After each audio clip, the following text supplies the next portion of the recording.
নমস্কার, দেখছেন ইসিসিএন খবর। আপনাদের সাথে আমি অঙ্কিতা। শুরুতেই হেডলাইন্স।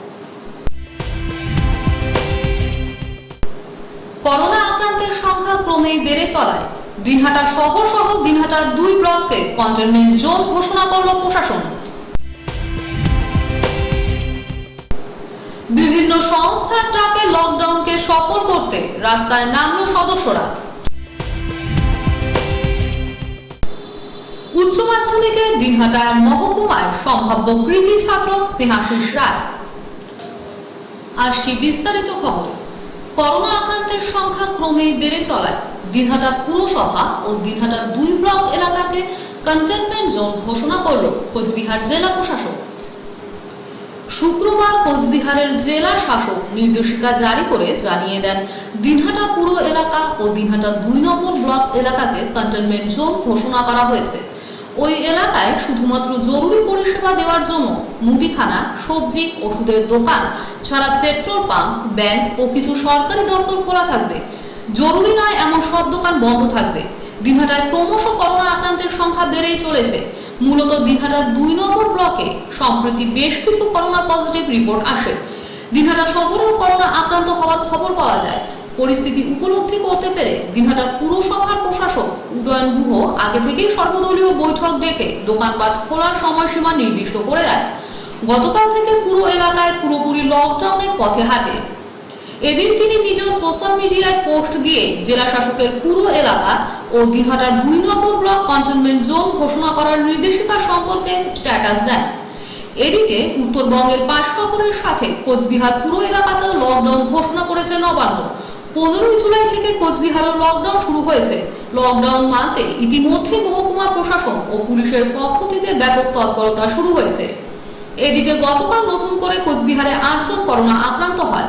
এর মধ্যে 5 জন জেলা প্রশাসনের আধিকারিক রয়েছেন, যারা পরিযায়ী শ্রমিকদের কোয়ারেন্টাইন করার কাজে নিযুক্ত ছিলেন। স্বাভাবিকভাবে প্রশাসনের আধিকারিকদের করোনা পজিটিভ হওয়ার খবরে জেলা জুড়ে উদ্বেগ ছড়িয়ে পড়েছে। ইসিসিএন খবর, দিনহাটা। প্রতিদিনই বেড়ে চলেছে করোনা আক্রান্তের সংখ্যা। দিনহাটা শহর সহ মহকুমার বিভিন্ন স্থানে করোনা আক্রান্তের সংখ্যা যখন বেড়েই চলেছে, ঠিক সেই সময় এই ভাইরাসকে প্রতিহত করতে বিভিন্ন ক্লাব, সংগঠন ও স্বেচ্ছাসেবী সংগঠনের ডাকা লকডাউন শুরু হয় দিনহাটায়। শুক্রবার বেলা 2টো থেকে শুরু হওয়া এই লকডাউন চলবে বুধবার রাত 10টা পর্যন্ত। এদিন দিনহাটা শহরে এই লকডাউন শুরু হতেই বিভিন্ন ক্লাব, সংগঠনের পক্ষ থেকে রাস্তায় নেমে দোকানপাট যারা ওই সময়ের পরেও খোলা রাখে তা বন্ধ করে দেওয়া হয়। পাশাপাশি রাস্তায় যারা টোটো, অটো নিয়ে অযথা বাইরে বেরিয়েছেন তাদেরকেও আগামী কয়েকদিন না বের হওয়ার জন্য আবেদন জানানো হয়। ক্লাব ও সংগঠনগুলির পক্ষ থেকে এদিন বিশুধর, গৌরীশঙ্কর মাহেশ্বরী, নিখিল সাহা, কবির পাল, মনোজ দে, বিরাজ দেব প্রমুখরা শহরের 5 মাথার মোড় থেকে শুরু করে বিভিন্ন এলাকায় ঘুরে ঘুরে দোকানপাট বন্ধ করে দেওয়ার পাশাপাশি সাধারণ মানুষকে সচেতনতার বার্তা দেন। তারা বলেন, নিজে বাঁচার এবং অন্যকে বাঁচানোর জন্য এই লকডাউন, তাই সকলে যাতে আগামী কয়েকদিন বাড়িতে থাকেন তার জন্য তাদের কাছে আবেদন জানানো হয়। পাশাপাশি দিনহাটাকে রক্ষা করতে সকলের সহযোগিতা কামনা করেন তারা। সংগঠনের পক্ষ থেকে এদিন রাস্তায় নেমে সচেতনতা প্রচারের পাশাপাশি শনিবার শহরের যুব সংস্থায় জরুরি বৈঠকের ডাক দেওয়া হয়েছে। সেখানে এই কয়েকদিন মানুষকে কিভাবে আরো সচেতন করা যায় তা নিয়েও তারা আলোচনা করবেন বলেও জানান। উল্লেখ্য, গত কয়েকদিনে দিনহাটা শহরে 4 জন করোনা সংক্রমিত হয়। এছাড়াও দিনহাটা 2 ব্লকে 60 জন আক্রান্ত হয়। এই রোগ ক্রমেই ছড়িয়ে পড়তে থাকায় তাকে প্রতিহত করতে বিভিন্ন সংগঠন, ক্লাব, স্বেচ্ছাসেবী সংস্থার পক্ষ থেকে পুরো কর্তৃপক্ষের কাছে দিনহাটা শহরকে সম্পূর্ণ লকডাউন করার জন্য আবেদন জানানো হয়। সেই মোতাবেক পুরো প্রশাসন, বিধায়ক উদয়ন গুহ সংস্থাগুলির কর্মকর্তাদের নিয়ে বৈঠক করে সকলের দাবি মেনে নেয়। পুরো কর্তৃপক্ষের সহযোগিতায় করোনা মোকাবেলায় দিনহাটা শহরে এই লকডাউন শুরু হয়। এদিন লকডাউন শুরু হলে পুলিশের পক্ষ থেকেও যারা হেলমেট না পরে কিংবা মাস্ক না পরে রাস্তায় বেরিয়েছেন তাদেরকেও কঠোরভাবে সতর্ক করে দেওয়া হয়। লকডাউনকে সফল করে তুলতে এদিন ব্যবসায়ীদের পাশাপাশি পথচারীদেরকেও নানাভাবে সচেতন করেন সংগঠনগুলির সদস্যরা। প্রাক্তন কাউন্সিলর গৌরীশঙ্কর মাহেশ্বরী বলেন, দিনহাটার মানুষকে রক্ষা করতে তাদের এই সচেতনতা প্রচার চলবে। সংগঠনগুলির পক্ষ থেকে বিশুধর বলেন, দিনহাটা শহরবাসীকে রক্ষা করতে সকলে মিলে সিদ্ধান্ত নিয়ে তারা লকডাউনে সামিল হন। তাদের উদ্যোগে এবং পুরসভার সহযোগিতায় আগামী বুধবার পর্যন্ত এই লকডাউন চলবে। পাশাপাশি আগামী কয়েকদিন মানুষকে নানাভাবে সচেতন করা হবে। দিনহাটার মানুষকে সুস্থ রাখতে তারা সকলে মিলে লকডাউন ঘোষণা করলে ব্যবসায়ীরা স্বতঃস্ফূর্তভাবে এগিয়ে এসেছেন বলেও তিনি জানান। বুধবার রাত্রি 10টা পর্যন্ত চলবে। আমরা সমস্ত প্রচার আমরা মাইকে করেছি, ক্লাবগুলোর পক্ষ থেকে, সংস্থাগুলোর পক্ষ থেকে সবাইকে অনুরোধ করেছি দিনহাটার মানুষকে সুস্থ রাখার জন্য, নিজে সুস্থ থাকার জন্য, অন্য মানুষকে সুস্থ রাখার জন্য এই লকডাউন পালন করার জন্য আমরা অনুরোধ করি। এবং আমরা ভীষণ খুশি, আজকে আমরা 2টার পর বের হলাম। বের হওয়ার পর যেটা দেখলাম, মানুষ স্বতঃস্ফূর্তভাবে প্রায় 99% দোকান বন্ধ করেছে, 2-1টা ছোটো দোকান ছাড়া। তাদের অনুরোধ করার পরে তারাও বন্ধ করলেন। দিনহাটায় যে স্বেচ্ছাসেবী সংস্থা এবং ক্লাবগুলো, তার যে উদ্যোগ, দিনহাটা মানুষের পক্ষ থেকে আমি সাধুবাদ জানাচ্ছি। এবং আগামী কয়েকদিন বুধবার পর্যন্ত আমরা প্রতিনিয়ত এই লকডাউনটাকে মানা শুধু নয়, ওয়ার্ডে ওয়ার্ডে যতগুলো ক্লাব আছে, যতগুলো সংস্থা আছে, সবাই আমরা টিম করে কাজ করব, প্রচার করব, মানুষ যেন বাড়ির থেকে না বেরোয় অপ্রয়োজনে, এবং মানুষকে সুস্থ রাখার জন্য সবাই বেরোবে যতটুকু প্রয়োজন। তার এলাকার মানুষ ভালো থাকুক, সুস্থ থাকুক। আমরা সব ক্লাব এবং স্বেচ্ছাসেবী সংস্থার যারা সদস্য আছে তারা আমরা কিন্তু একটা জিনিস বুঝতে পারছি যে মানুষ আমাদের কথা যেহেতু শুনছে, দায়বদ্ধতা বেড়ে গেল। সমস্ত ক্লাবগুলো আমরা যার যেখানে যে অসুবিধা আছে, প্রয়োজন আছে, সবাই নিজের এলাকার ক্লাবগুলোকে জানান এবং আমরা সব রকম সহযোগিতা মানুষকে দেব। এবং পৌরসভায় দায়বদ্ধ আজকের থেকে একেবারে 1 নম্বর ওয়ার্ড কলেজ থেকে একেবারে পর্যন্ত। প্রশান্ত সাহার সাথে সুমন মণ্ডলের রিপোর্ট, ইসিসিএন খবর। করোনা ভাইরাসের এই অতিমারিতে প্রতিষেধক বের করতে হিমশিম খাচ্ছে গবেষকরা। তাই ভবিষ্যতে কোনো মহামারী হলে দেশের মানুষকে রক্ষা করতে মেডিসিনের ওপর গবেষণা করতে চায় এবছর উচ্চ মাধ্যমিকের দিনহাটার কৃতি ছাত্র স্নেহাশিস রায়। শুক্রবার উচ্চ মাধ্যমিকের ফল প্রকাশিত হয়। দিনহাটার শনিদেবী জৈন হাই স্কুলের ছাত্র স্নেহাশিস রায় 493 নম্বর পায়। তার বিভিন্ন বিষয়ে প্রাপ্ত নম্বর: বাংলায় 96, ইংরেজিতে 97, অঙ্কে 100, বায়োলজিতে 99, পদার্থবিজ্ঞানে 99 এবং রসায়ন বিজ্ঞানে 99। এই কৃতি ছাত্র জানায়, করোনা ভাইরাসের ফলে শেষ 2টো পরীক্ষা না হওয়ায় নম্বর কমে যায়। বাকি 2টো পরীক্ষা হলে তার নম্বর আরো বেড়ে যেত। সেক্ষেত্রে ভালো লাগতো। সারাদিনে বাধা করার কোনো নিয়ম ছিল না। 9 জন গৃহশিক্ষকের কাছে সে পড়াশুনো করত। গৃহশিক্ষকদের পাশাপাশি স্কুলের শিক্ষকরাও তাকে নানাভাবে সহযোগিতা করে। পড়াশোনার পাশাপাশি গল্পের বই পড়তে সে ভালোবাসে। কৃতি এই ছাত্রের বাবা সুভাষচন্দ্র রায় দিনহাটা 2 ব্লকের খট্টিমারি হাই স্কুলের শিক্ষক। মা প্রভাতী রায় গৃহবধূ। স্নেহাশিসের এক বোন এবছর গোপালনগর হাই স্কুল থেকে 668 নম্বর পেয়ে মাধ্যমিক পাশ করে। ফল প্রকাশের পরেই অনলাইনে তা দেখেই টেলিফোনে হায়দ্রাবাদের বাবা ও মায়ের সাথে কথা বলে। হায়দ্রাবাদ থেকে তার বাবা সুভাষচন্দ্র রায়, মা প্রভাতী রায় জানান, ছোটবেলা থেকেই ছেলে স্নেহাশিস ও তার মেয়ে শ্রেয়সী শান্ত স্বভাবের। পড়াশোনায় ওদের ধ্যান দেন। ভবিষ্যতে স্নেহাশিসের গবেষণা করার ইচ্ছে। ছোটবেলা থেকে কোনো কিছু হাতে পেলেই তাকে নিয়ে নানাভাবে জানতে চাওয়ার আগ্রহ স্নেহাশিসের।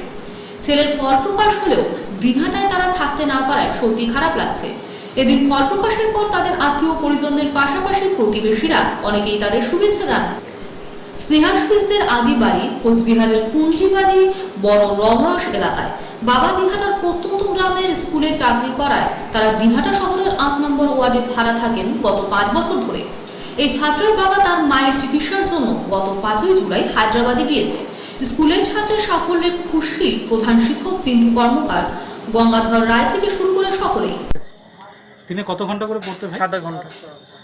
পড়াশোনার বাইরে অন্য গল্পের বই বা কোনো বই পড়ি আমি, কন্টিনিউয়াসলি আমি উপন্যাস কিছু পড়িনি, জাস্ট টাচ করেছি বিভিন্ন রাইটারদের। আর কি ভালো লেখক? ফেলুদা পড়েছি, সত্যজিৎ রায়, তারপরে জুল ভার্নের গল্প পড়েছি। খেলাধুলা আমি অতটা ইন্টারেস্টেড নই। ইনডোর গেম কোনো ইনডোর গেম দাবা খেলি। আচ্ছা হ্যাঁ ওইটা দেন আমি দেখে নিলাম। শুনেছেন? কী বলবো, মানে পরীক্ষা সবগুলো যদি হতো তাহলে একটা আমার মানে একটা ভালো লাগতো আর কি। সেরকম এখনও হচ্ছে না, ফিলিংসটা আসছে না আমার। মানে পরীক্ষা সব হয়নি না, সম্পূর্ণ পরীক্ষা না হওয়ার জন্য অতটা ফিলিংস আসছে না। জাস্ট নাম্বারটা যদি নিজে পেতাম তাহলে বেশি ভালো লাগতো। ফিজিক্স কেমিস্ট্রির নাম্বারটা দিয়ে দিয়েছি যেহেতু, তবু মানে হয়তো এটাই পেতাম, হয়তো কম পেতাম না। ভবিষ্যতে কি হওয়ার ইচ্ছে? ডাক্তার হওয়ার ইচ্ছা। স্কুলের প্রধান শিক্ষক পিন্টু কর্মকার বলেন, শান্ত স্বভাবের স্নেহাশিস ভালো ফল করবে জানতাম, তবে বাকি দুটো পরীক্ষা যদি হতো তাহলে ওর নাম্বার আরো বাড়ত। ইসিসিএন খবর। এখন বিরতি, ফিরে আসছি বিরতির পর আরো খবর নিয়ে। আপনারা দেখতে থাকুন ইসিসিএন খবর। ফিরে এলাম বিরতির পর। ছোট ট্রাক নিয়ে এসে দিনহাটা শহরের এক বাড়ি থেকে দিন দুপুরে সবকিছু নিয়ে গেল দুষ্কৃতীরা। শুক্রবার বিকেলে দিনহাটা শহরের বোর্ডিংপাড়া এলাকায় এই ঘটনায় চাঞ্চল্য ছড়িয়ে পড়ল। উমাপাল নামে এক মহিলার বাড়িতে ঢুকে ঘরের ভেতর থেকে একটি স্কুটি ছাড়া আসবাবপত্র, টিভি থেকে শুরু করে বিভিন্ন জিনিস নিয়ে যায়। ঘটনার খবর পেয়ে দিনহাটা থানার এসআই রাজু রায়ের নেতৃত্বে পুলিশ সেখানে ছুটে যায়। পুলিশ সূত্রে জানা গেছে, পারিবারিক কোনো বিবাদকে কেন্দ্র করে এই চুরির ঘটনা ঘটে।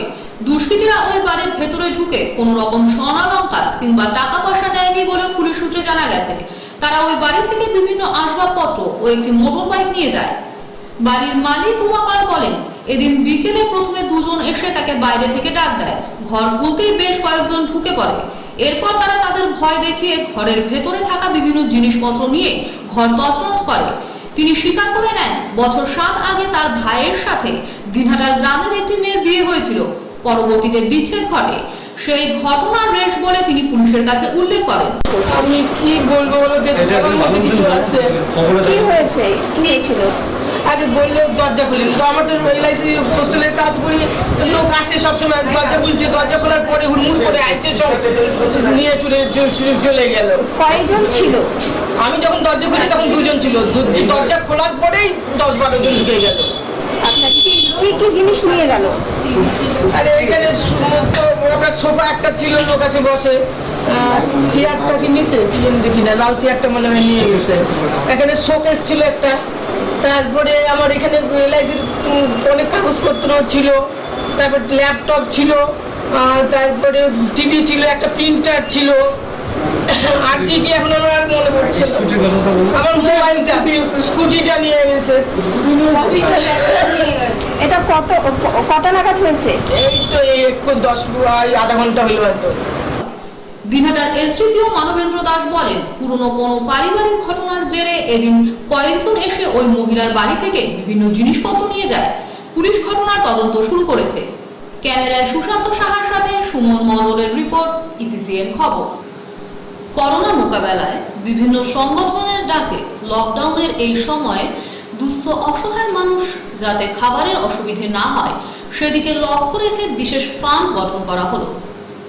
দিনহাটা পুরসভার প্রশাসক বিধায়ক উদয়ন গুহ সেই ফান্ডে 2 লক্ষ টাকা দেওয়ার কথা ঘোষণা করেন। অনেকেই সেই ফান্ডে ইতিমধ্যেই সহযোগিতার হাত বাড়িয়ে দেওয়ার আশ্বাস দেন। পুরসভায় প্রশাসনের উপস্থিতিতে বিভিন্ন সংগঠন ও ক্লাবের কর্মকর্তাদের নিয়ে বৈঠকে এই ফান্ড থেকে শহর ও শহরতলীয় বিভিন্ন এলাকায় দুস্থ অসহায় এমনকি কর্মহীন হয়ে পড়া মানুষদের হাতে বিভিন্ন খাদ্য সামগ্রী তুলে দেওয়া হবে। দিনহাটা শহর সহ গোটা মহকুমায় গত কয়েকদিনে একের পর এক করোনা আক্রান্তের সংখ্যা বেড়ে চলেছে। শহরের গোসানি রোডে একই পরিবারের 3 জন ছাড়াও ঝুড়িপাড়া এলাকায় এক যুবক সংক্রমিত হয়। ব্যাংককর্মী ওই যুবক সংক্রমিত হওয়ার পাশাপাশি গোসানি রোড এলাকায় একই পরিবারের যে 3 জন সংক্রমিত হয়েছেন সেই বাড়ির 2 ব্যক্তি ব্যবসার কাজে শহরের বিভিন্ন স্থানে তাদের যাতায়াত ছিল। সেক্ষেত্রে তাদের যোগাযোগের মধ্য দিয়ে আক্রান্তের সংখ্যা শহরে আরো বাড়তে পারে বলেও মনে করছেন অনেকে। এদিকে শহরে আক্রান্তের সংখ্যা ধীরে ধীরে বাড়তে থাকায় দিনহাটার বিভিন্ন সংগঠন, ক্লাব, স্বেচ্ছাসেবী সংস্থা একজোট হয়ে শহরে লকডাউন করার জন্য পুরো প্রশাসনের কাছে দাবি জানান।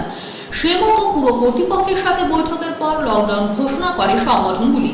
কিন্তু 6 দিনের লকডাউনের এই সময়কালে যারা কর্মহীন হয়ে পড়বে এমনই দুস্থ অসহায় মানুষদের পাশে দাঁড়ানোর জন্য ফান্ড গড়ে তোলা হয়। 6 দিনের লকডাউন চলাকালীন এই ফান্ড থেকে দিনহাটা শহরের বিভিন্ন এলাকায় থাকা দুস্থ মানুষের কাছে খাদ্য সামগ্রী পৌঁছে দেওয়া হবে। উদয়ন গুহ বলেন, এই ফান্ডের দায়িত্বে থাকবেন বিভিন্ন ক্লাব সংগঠনের নেতৃত্বরা। তিনি বলেন, রাজ্য সরকারের পক্ষ থেকে ইতিমধ্যে 35 কেজি করে চাল দেওয়া শুরু হয়েছে, সুতরাং চালের কোনো অভাব নেই। তাই ফের দিনহাটার স্বার্থে সকলের দাবি অনুযায়ী লকডাউন শুরু হতেই অনেকেই নতুন করে কর্মহীন হয়ে পড়েছেন, তাদের যাতে খাবারের অসুবিধে না হয় তার জন্যই এই ফান্ড থেকে তাদের আনাজ থেকে শুরু করে নুন, তেল, ডাল সহ অন্যান্য জিনিস পৌঁছে দেওয়া হবে। বেসরকারি উদ্যোগে দিনহাটায় 6 দিনের লকডাউন শুরু হতেই কর্মহীন হয়ে পড়া অসহায় মানুষের কথা ভেবে পুরো প্রশাসকের উপস্থিতিতে সংগঠনগুলি ফান্ড গঠন করে তাদের পাশে দাঁড়ানোর যে উদ্যোগ নিয়েছেন তাকে সাধুবাদ জানান অনেকেই। দিনহাটা শহরের বেশ কয়েকজন টোটো চালক বলেন, প্রায় 3 মাসেরও বেশি সময় ধরে তাদের সেভাবে কাজ না থাকায় রুটি রুজিতে টান পড়েছে। এরপরেও দিনহাটা শহরে করোনা আক্রান্তের সংখ্যা বেড়ে চলেছে। এই কয়েক মাস খাবার জোগাড় করতে গিয়ে তাদের হিমশিম খেতে হয়। সরকারিভাবে চাল পাওয়া গেলেও অন্যান্য সামগ্রী কিনতে গিয়ে তারা সমস্যায় পড়ে। এবার বেসরকারি উদ্যোগে বিভিন্ন ক্লাব সংগঠন এই রোগ মোকাবেলায় দিনহাটা শহরে লকডাউন শুরু করলেও কর্মহীনদের সাহায্যের জন্য যে ফান্ড গঠন করা হয়েছে তা ভালো উদ্যোগ। ক্যামেরায় আশিস পালের সাথে সুমন মণ্ডলের রিপোর্ট, ইসিসিএন খবর। ইসিসিএন খবর এখনকার মতোই পর্যন্তই। আপনারা দেখতে থাকুন ইসিসিএন খবর, সবার মাঝে সবার সাথে।